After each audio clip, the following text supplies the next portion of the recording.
She did not stop running until her lungs caught fire.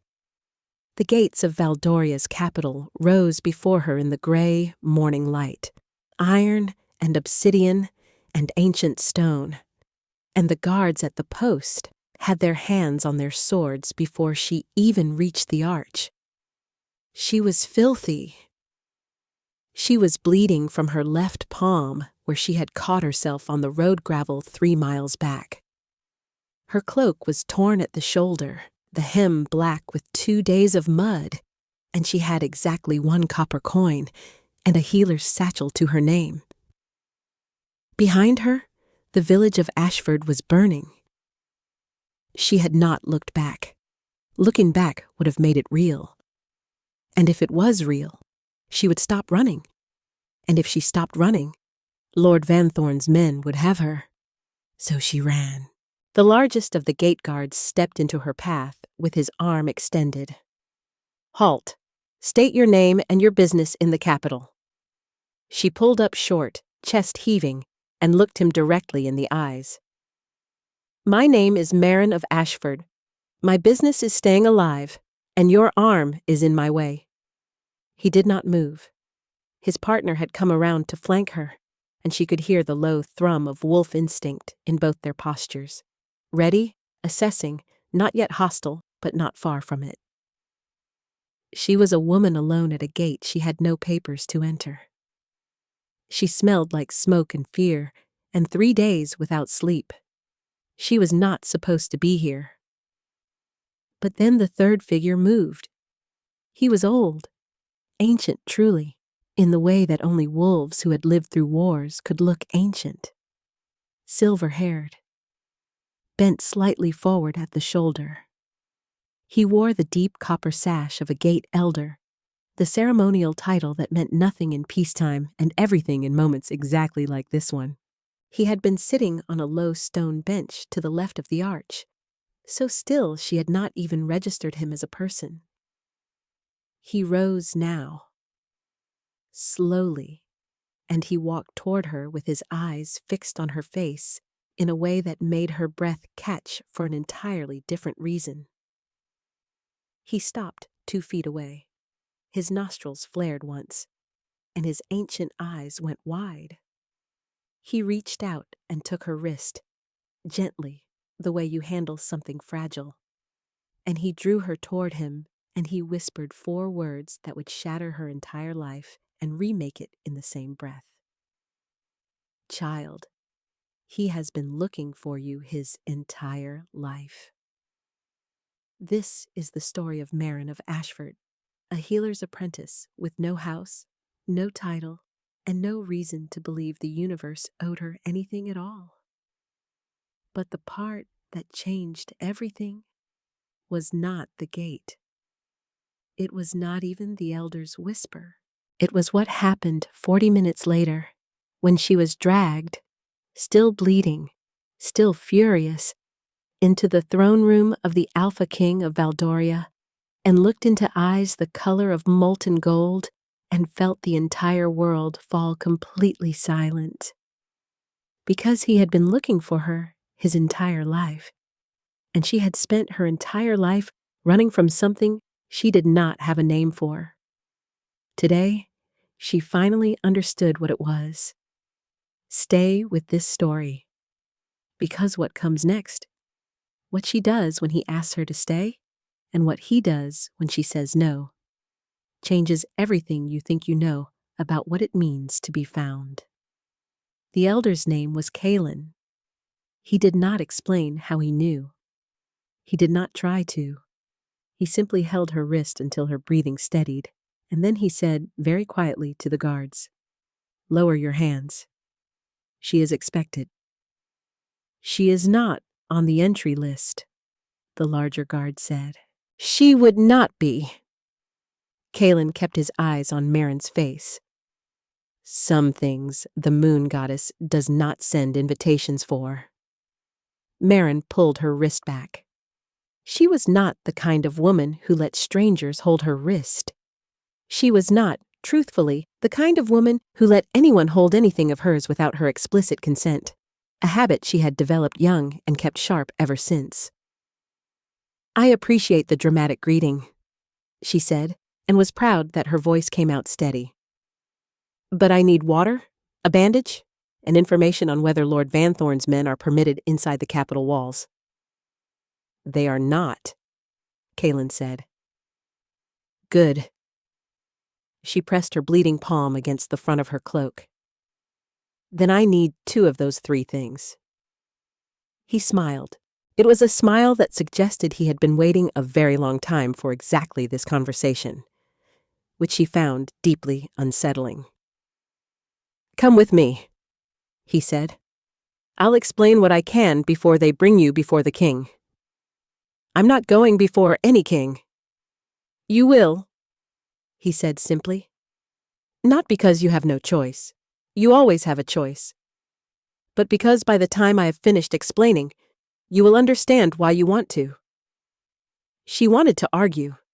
She was very good at arguing, had once talked a river troll out of a toll gate using nothing but vocabulary, and a very specific piece of false information about troll territorial law. So a gate elder was not outside her abilities. But there was something in his face that was not manipulation. It was not persuasion. It was a kind of deep, settled certainty, the way old trees are certain of the ground beneath them. She followed him. He took her to a small chamber inside the gatehouse, poured her water from a clay pitcher, and handed her a linen bandage without being asked. She wrapped her palm and drank and waited. 23 years ago, Kaelin began, a seer came to the court of Valdoria. She came uninvited, as seers do, and she spoke in the council chamber before the old king and his council of 7. She said, "The Alpha King, who comes after you, will search the entirety of the realm for his fated mate and will not find her. She will not be found. She will only arrive, and she will arrive at the gates of the city carrying nothing but her hands and everything the moon gave her. On the day she arrives, the king has 30 days. After 30 days, the Hollow Ones come." Marin set down the cup. "The Hollow Ones are a children's story." The burning of Ashford was not a children's story. She had no answer to that. "I have sat at that gate for 14 years, Kaelin said. "I sat there because the prophecy said she would arrive at the gate, carrying nothing, bleeding from one hand, smelling of smoke and ash." He looked at her. The seer was very specific. Marin stared at him. She was a practical woman. She believed in herbs and anatomy and the specific pressure required to stop a wound from bleeding. She did not believe in destiny. She had spent 23 years not believing in destiny as a matter of deliberate survival. Because in her experience, destiny was a story powerful men told to justify taking things from women who had no one to stop them. But her village was burning, and an old man had known she was coming. "What does the king want with me?" she asked. "He does not know yet that you exist," Kaelin said. "But his wolf does. It has always known. He simply has not had a face to put to it yet." He paused. "He is not a bad man, child. He is a hard one. There is a difference." "In my experience," Marin said, "hard men and bad men look very similar from the outside." "Yes," Kaelin agreed, and he did not try to tell her she was wrong. "Which is why the choice will always be yours. You are 8 minutes into this story, and you already know something Marin does not yet know. You already feel the pull of what is coming. That moment in the throne room is getting closer. But here is the question that should be keeping you watching right now. This woman has been running her entire life. She has survived a burning village, 3 days on a road alone, and a gate she had no right to pass through. What does it take to make a woman like that stay? Because the Alpha King of Valdoria is about to find out that claiming a mate and keeping her are 2 entirely different things. and the 30-day clock has already started. The throne room was everything she had imagined and nothing she was prepared for. Black marble floors that reflected the chandelier light in cold silver pools. Twin columns rising to a vaulted ceiling. The iron throne of moonstone at the far end of the room elevated on a dais, surrounded by 7 figures in council robes. And on the throne, not sitting, standing before it, arms folded behind his back, speaking in a low voice to a gray-haired man at his right. The Alpha King of Valdoria. He was taller than she expected, broader. He wore no crown, only a dark tunic that did nothing to soften the fact that every line of him had been built by war. Black hair. A jaw that could have been cut from the same stone as the floor. And he had not yet looked at her. The gray-haired man at his side, the king's beta, she would learn his name was Davin, saw her first. His eyes went to her immediately, and she registered something shift in his expression. Recognition, though they had never met. He touched the king's arm. The king turned, and the world fell silent. Not quiet, silent. The absolute total silence of something enormous stopping. She felt it before she understood it, a wave of heat that started at the base of her throat and moved outward through her blood, her arms, her fingertips, into the very center of her chest where it detonated like a struck bell. Her knees did not buckle. She would be proud of that later, but her hand went to the doorframe behind her. His eyes were gold. Not brown with flecks of gold. Gold, pure and hot and consuming, the pale gold of a winter moon just before it rises to its fullness, and they were fixed on her face with an expression she did not have a name for, because she had never seen it before on any face, let alone the face of the most powerful wolf in the realm. He looked like a man who had just been told a thing he had stopped believing was possible. His nostrils flared once. His hands, which had been clasped behind his back, released. And across the throne room, which held perhaps 20 people, council members and guards in attendance, every single wolf went still. They could smell it. The mate bond, igniting like a forge fire, visible to every supernatural nose in the room, even as Marin stood there in her ruined cloak with her bandaged hand, trying to remember how breathing worked. The king took one step forward, then stopped himself. She watched him stop himself, watched the visible effort of it, the way his jaw tightened, the way his hands fisted at his sides, the way something enormous and ancient moved behind those gold eyes and was held back by sheer will. "Clear the room," he said. 3 words, barely above a conversational volume. And 20 people moved. Comment right now. When she walked into that throne room and their eyes met, did you feel it the way she did? Because I need to know if you saw what I saw. Because the comment section for this one is already on fire. Team Marin all the way. Drop it below if you are rooting for her to make him work for it. The room emptied in under a minute. Davin was the last to go. He passed Marin on his way to the door, and he gave her a look. Not threatening, not warning, something closer to encouragement, she would think later. The door closed. She was alone with the Alpha King of Valdoria. He had not moved from his position 10 feet away.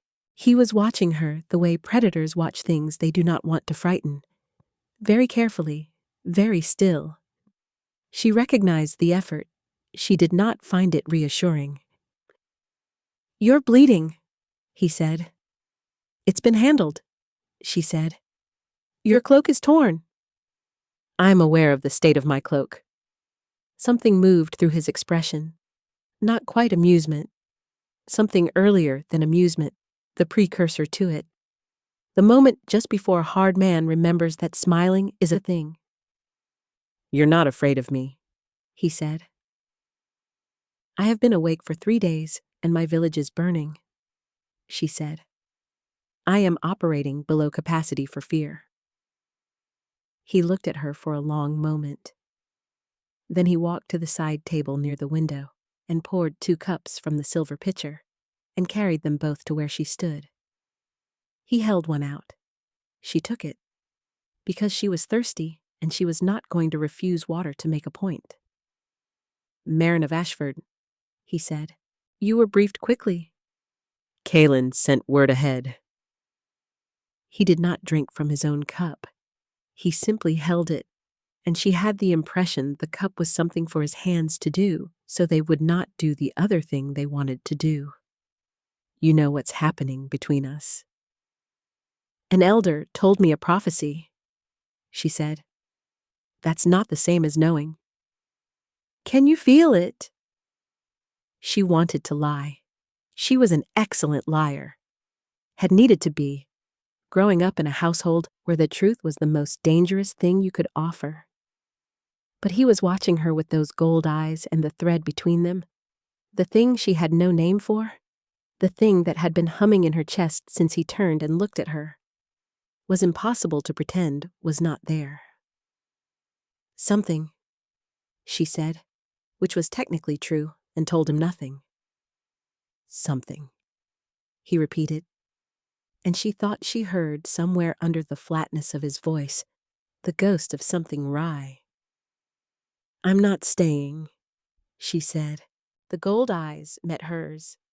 "I know. I'm a healer's apprentice with no house and no title and no reason to be in this palace." "I know.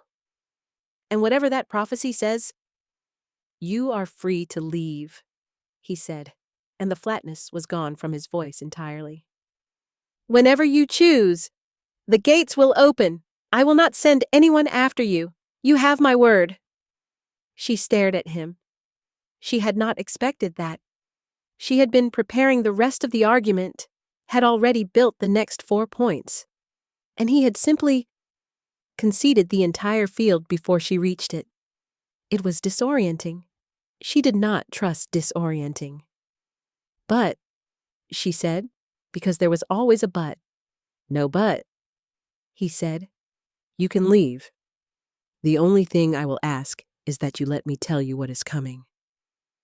What Vanthorn has raised in the Northern Territories. What the Hollow Ones will do to every village between here and the border once they cross it." His jaw tightened. What they already did to Ashford. The fire, the smoke at her back for 3 days. She sat down in the chair behind her, not because her legs gave out, because she chose to. "Tell me," she said. His name was Alaric, King Alaric Blackmere, 12th of his line, alpha of all 7 packs, wielder of the Iron Throne of Moonstone. He told her this as background information, the way you tell someone the title of a book before you explain the story inside it. He told her about the Hollow Ones next. She had grown up hearing the stories as nightmares. Wolves whose souls had been ripped out by Lord Vanthorn's forbidden ritual, who existed now as voids in the fabric of the world, hungry and destroyed, and endlessly multiplying. She had thought the myth. The eastern villages burned in the past year were not myth. The 3-pack alphas who had ridden into the Northern Territories on Alaric's order and not come back were not myth. "The seer said 30 days, Alaric said. "After the mate bond begins, 30 days until the Hollow Ones reach the capital. The bond creates a kind of—" He paused, searching for the word in a way that suggested he was not a man who struggled for words often. "Resonance.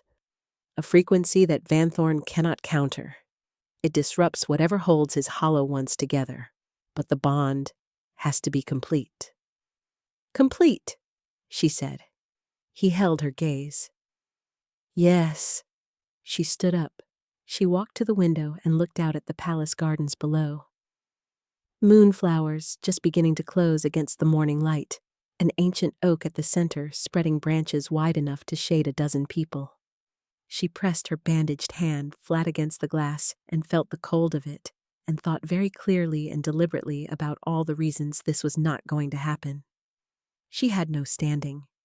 She had no power.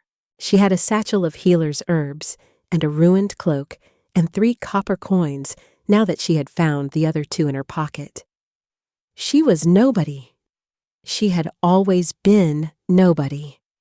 And some part of her, the part that had been beaten quiet by years of her guardian's contempt, said, "This is how they get you.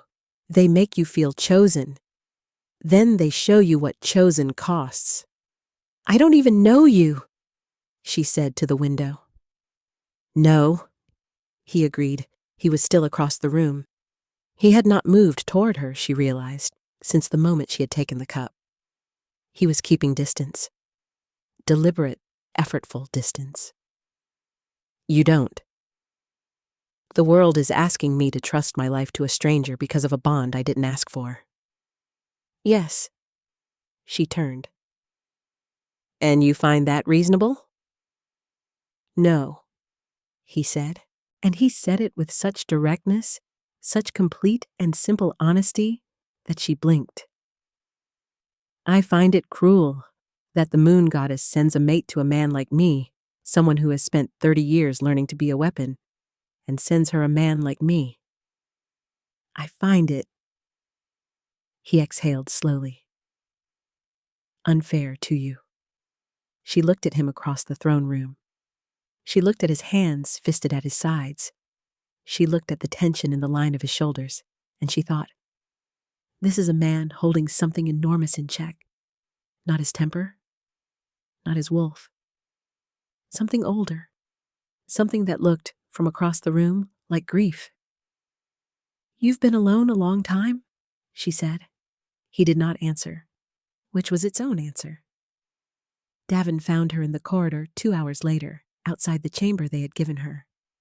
A palace room, absurdly beautiful, with silver damask curtains and a bed wider than her entire cottage in Ashford had been. She was sitting on the floor outside the door because she could not make herself go in. He sat down next to her on the floor without comment. "He sent you," she said. "He absolutely did not," Davin said.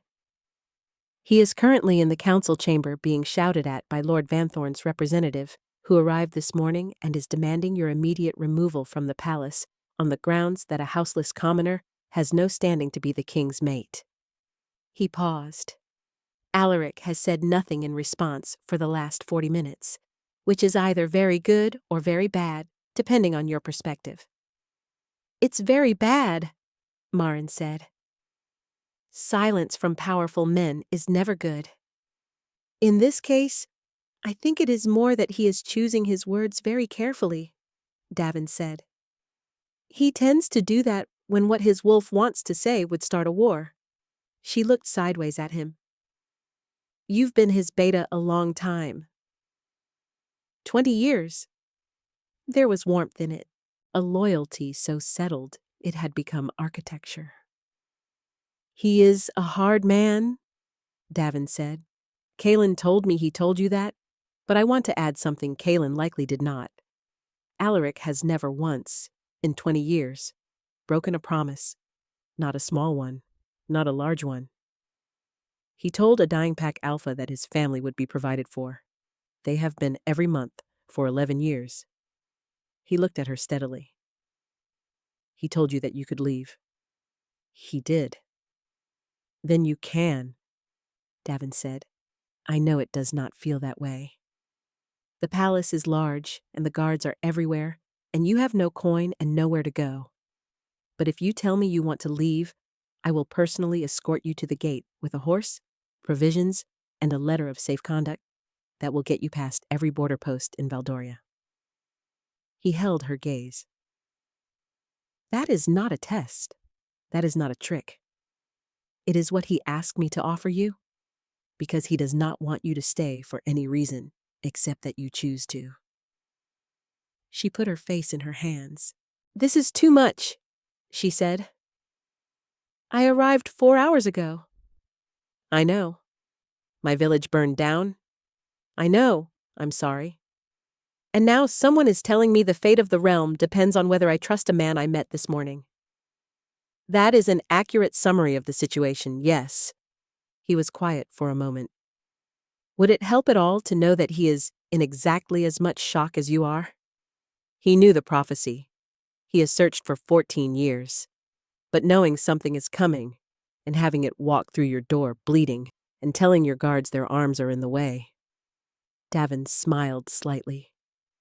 "He did not anticipate you specifically." Something moved through her chest. The threat again, that impossible warmth that had no business being there. She pressed her fist against her sternum and felt it pulse. She felt something else, too. Through the thread, faint but unmistakable, a distant tension, sharp and controlled, the specific flavor of a man choosing every word with extreme care, because the alternative was far worse. He was in that council chamber right now, holding himself together in front of Van Thorn's representative, and she could feel it. She stood up abruptly. "He's angry," she said. Davin looked up at her. "He is managing." "They're pushing him," she said. "They're trying to make him choose between keeping me and keeping the peace with the northern houses." Something hot moved up her spine. Not fear, something sharper. "They think if they push hard enough, he'll send me away to buy time." "Marin!" She was already walking toward the council chamber. "Here is what you need to understand about this moment. Marin of Ashford has lived her entire life invisible, a ghost in other people's houses. She has survived by going unnoticed, by needing nothing, by never making herself a problem that needed solving. And she is currently walking toward a room full of the most powerful wolves in Valdoria to make herself the loudest problem they have ever encountered. Not for him, not because of the bond, because she has spent 23 years letting powerful men make decisions about her life, and she is done. Watch what happens when the woman they thought had no standing finds hers. She opened the council chamber doors herself. 7 pairs of eyes turned to her. The Council of Valdoria, 5 men and 2 women of the great houses, arranged around the black marble crescent table with its silver veins, stared. Alaric, standing at the head of the room with his arms still folded and his jaw still set, went completely still. Van Thorn's representative, a thin man with copper hair and calculating eyes who had been mid-sentence, stopped speaking. She walked to the center of the crescent. She was still wearing the ruined cloak. Her palm was still bandaged. She stood in the middle of the most powerful room in the realm, looking like exactly what she was, a woman who had arrived at a gate an hour ago, with nothing. "I understand," she said, addressing the copper-haired man directly, "that your lord objects to my presence in the capital." The man recovered quickly. "You have no stand-in here, no house, no blood claim, no political—" "My name is Marin," she said. "My mother was Lyrian of House Vance." Silence. House Vance. Stripped of standing 15 years ago, its members scattered, its name removed from the council rolls, but not from the bloodline records. Never from those. House Vance was dissolved. Someone began. "Houses cannot be dissolved," she said precisely. "Standing can be stripped. The blood remains. The moon goddess does not consult council votes when she chooses a mate." She looked at the copper-haired man steadily. "Your objection is political. My presence here is not political. It is cosmological. You may file a grievance with the moon goddess if you wish." I understand she's available for consultation during the winter solstice.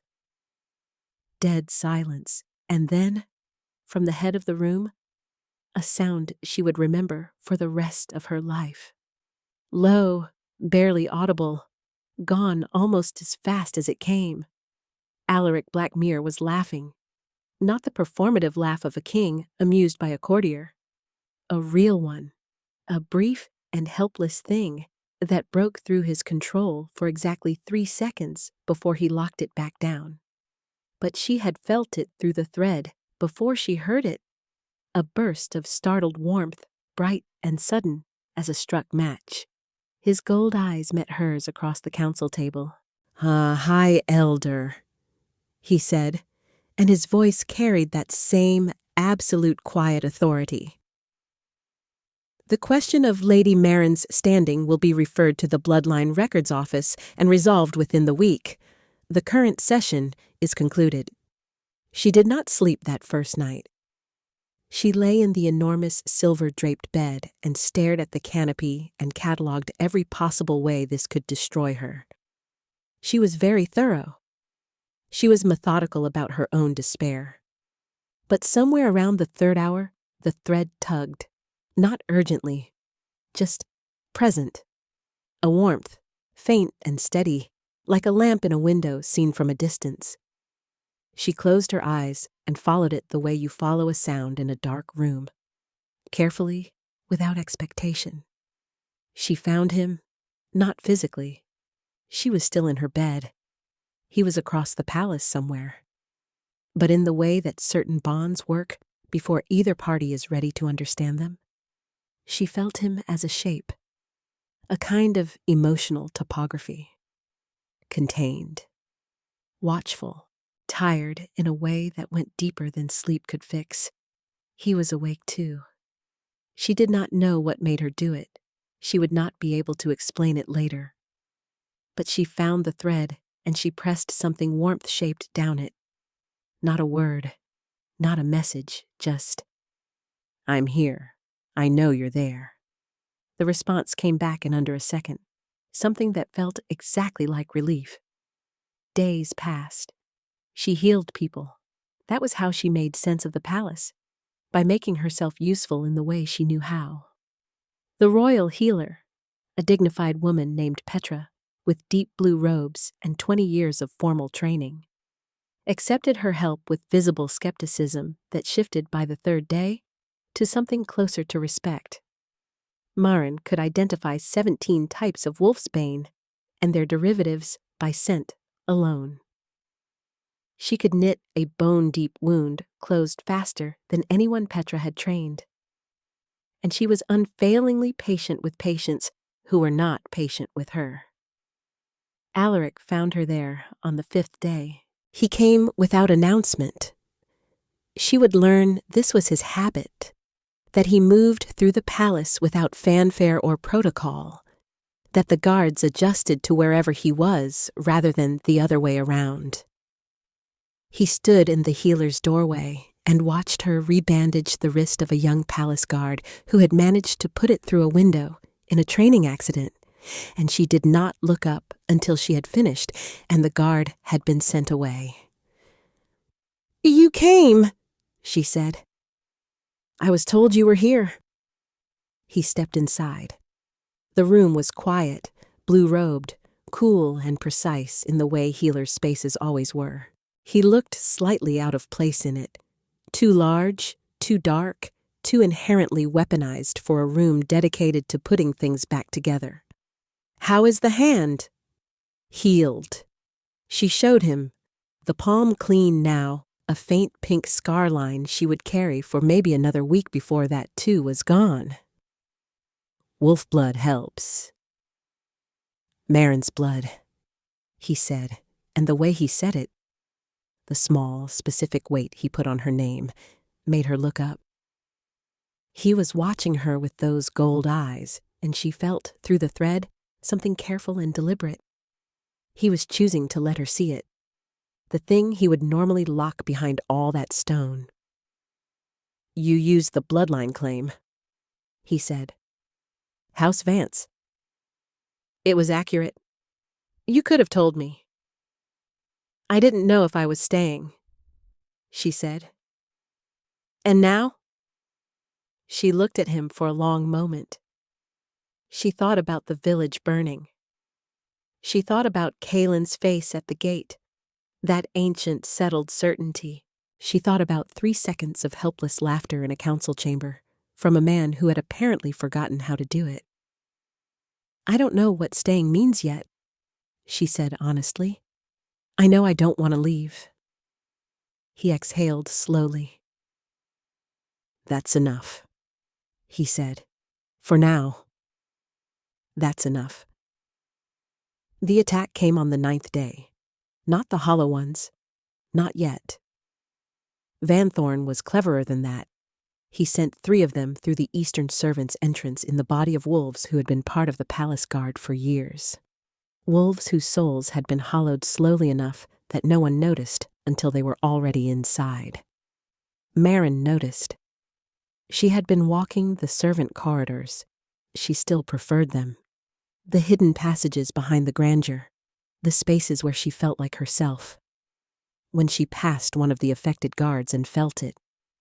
Not through her wolf instincts. She had no wolf instincts to speak of. But through whatever the luminary power was, the thing her mother had bound inside her at birth, the thing she had spent her life not quite understanding. She felt him as an absence, a void where a soul should have been. She ran, not away, toward, which was new for her, which felt like a different kind of woman living inside the body of the one she'd always been. She found Davin first, delivered the information in 12 words, and watched him go cold and precise in the way that men who love someone and are very good at protecting them go cold and precise. What happened next was fast and violent, and she was not privy to most of it. She was ushered into the king's tower by 2 guards, while Davin and Alaric handled the breach. She sat in the silver-draped room and felt through the thread. Urgent, sharp, the specific frequency of Alaric in a fight. Not afraid, not in danger, but fully present in a way that was distinct from everything else she had felt from him. She felt the moment it ended. A clean cessation of urgency. Then a long exhale of something that moved through the thread like exhaustion and relief simultaneously. She was at the tower door when he opened it from the other side. They nearly collided. He caught her, both hands on her arms, reflexive and steadying. And for the first time since the throne room, they were close enough that she could see the gold of his eyes clearly. And he could see her face. Whatever her face was doing, which she suspected was not the carefully composed expression she usually maintained. "Are you hurt?" he said. "I'm not the one who just fought 3 hollow ones." "Are you hurt?" he said again, and the repetition of it, the refusal to accept deflection as an answer, made something tighten in her chest. "No," she said. "Are you?" He released her arms. He stepped back. He looked at her with that expression she still did not have a name for, the one that lived on his face specifically when he was looking at her and had stopped pretending he was not. "No." "The bond," she said. "I felt you." "I know. I felt you feeling me." She had not known that worked both ways. The thread between them had gone from a faint warmth to something structural in 9 days, the way a thread becomes a rope when both ends pull against it. She had been pulling without fully acknowledging she was pulling. "It's getting stronger," she said. "Yes." She pressed her back against the doorframe and looked at the ceiling and said with complete honesty, "I'm terrified." "So am I," he said, and she heard the devastation in it, the admission from the most powerful man in the realm, the king who had ended wars with a word, who had never in 20 years of Davin's testimony flinched from anything, that this, specifically, frightened him. She looked at him. "Why?" she asked. He was quiet for a long time. Then, with that same precise, careful deliberateness, "I do not know how to be a mate. I know how to be a king. I know how to command an army and hold a border and make decisions that save thousands of people by sacrificing dozens of them. I know how to be alone." He met her eyes. "I do not know how to make someone feel safe when I have spent my entire life learning to be dangerous." The silence after that was not empty. She moved toward him. Not all the way. Halfway. And then she stopped, and she reached up, and she put her hand against the side of his face. Just her bandaged palm against his jaw. And she felt through the thread the impact of that single gesture. The way a very contained man receives a very small kindness when he has not had many of them. "Nobody knows how at first," she said.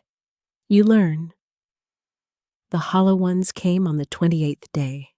Not 30, 28. Van Thorn had moved early, either because he knew the bond was closer to completion than he had calculated, or because he was afraid of what happened when it completed. The howl went up from the eastern border at dawn and reached the capital by mid-morning, and by noon the palace was in full war preparation. Maren stood in the great hall with Davin and watched Alaric address the war council and felt, through the thread, the extraordinary thing that happened to a man when he stopped being a person and became something entirely other. A king at war, cold and absolute and devastatingly certain. Every word he said landed like a stone dropping into still water. No waste, no hesitation, no doubt. She understood, watching him, why people followed him into hopeless places. She also understood something else. The luminary power, the thing bound inside her since childhood that had been loosening incrementally since the bond began, was pushing against its binding now. She could feel it the way you feel a door straining against a lock. All that light, all those years of suppression, and the bond had been eating away at the binding one day at a time.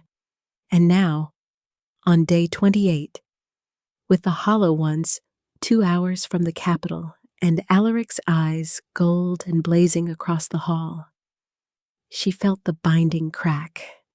She left the hall. She walked out into the palace gardens, the moonflowers in the gray morning light, the ancient oak at the center, the world still and held in the moment just before catastrophe. And she stood in the center of the garden, and she made the choice that had nothing to do with him. Not for the bond, not because the prophecy said so, not even to save the capital, though she understood that was what it would do. For Ashford, for the village that burned, for every village between the eastern border and this garden that was going to burn next if she did not do this. She opened her hands.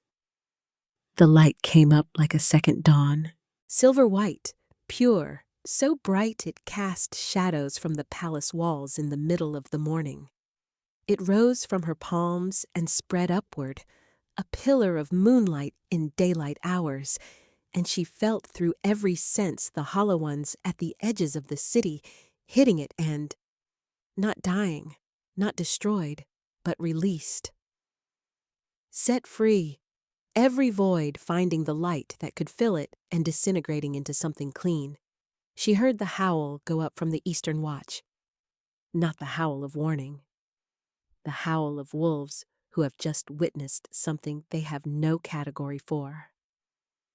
She heard Alaric's war cry behind her, 3 seconds later, as he came through the garden gate at a dead run. And then his hands were on her shoulders, steadying her as the surge peaked and threatened to pull her apart from the inside, and she felt the bond snap into its full completion, like a key turning in a lock. 2 halves. Something ancient, finally made whole. She did not fall. He did not let her. When the light faded, she was standing in the garden with her back against his chest and his arms around her, and the morning was utterly still, and somewhere east of the city, the hollow ones were gone. "You did that alone," he said into her hair. "I did it for myself," she said. "That's different from alone." She felt him exhale, a long, slow release of something he had been holding since the moment she walked through the gate. Or perhaps longer. Perhaps for 30 years, for every year of searching without a face to search for. Maren. Her name, in his voice, the way he always said it, like it cost him something, like it was worth the cost. "Stay." She turned in his arms and looked up at him, gold eyes, the pale gold of a winter moon. The most powerful man in the realm, asking. "I'm not staying because of the prophecy," she said. "I know. And I'm not staying because the bond makes me want to." "I know that too." "I'm staying," she said, "because you sat on that throne for 14 years looking for someone you weren't sure existed. And I've spent 23 years running from something I didn't have a name for. And I think we've both done enough of that." He pressed his forehead against hers. The bond hummed between them, complete now, warm as sun through stone, deep as a root system that had been growing underground for decades before either of them had ever looked down. "I keep my promises," he said quietly. "I know." She did know. She had watched him, for 28 days, keep every single one of them. "So do I." In the gardens, the moonflowers had opened in daylight for the first time in recorded history. Silver-white blooms facing upward toward a sun they were never meant to know. The ancient oak spread its branches over them both, unmoved, enduring the way old things endure. Kaelin had told her at the gate, "He has been looking for you his entire life." She had thought then that it was a prophecy, a sentence from a seer, delivered to a court before she was born. Standing here, in the garden, in the morning, in his arms, she understood it differently. It was not a prophecy. It was a description of what a person looks like when they have spent their entire life with an absence they cannot name, searching every room they walk into for something they will recognize when they find it, keeping faith with a future they cannot see. She had spent her whole life feeling like no one was looking for her, like she had slipped through some cosmic gap and gone unnoticed by the universe itself. She had been wrong. In the council chamber that afternoon, Van Thorn's representative arrived with new documents, new threats, new carefully worded political objections. They were dismissed in 4 minutes. Outside, Davin leaned against the corridor wall with his arms folded, and the expression of a man who has been waiting 20 years to witness a specific thing and has finally seen it. She told him he could learn. He said to no one in particular. Like it was simple. He was quiet for a moment. "It was simple," he admitted. To the east, the border was quiet. The hollow ones were released. The bond was complete. The Bloodline Records Office had confirmed, in writing, that Maren of House Vance had full standing, full claim, and every right to sit in the chair she was about to be asked to fill. She had not given her answer yet. Not formally.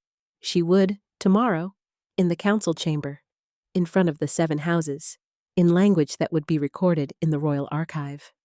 But in the garden, with the moonflowers open in daylight and the oak watching over them both, she had already decided. She had decided the moment an old man with a copper sash looked at her bleeding hand and ancient eyes and said 4 words that rearranged the entire architecture of her life. "He has been looking for you his entire life." And she who had been running, always running, never once believing she was worth the search, had arrived.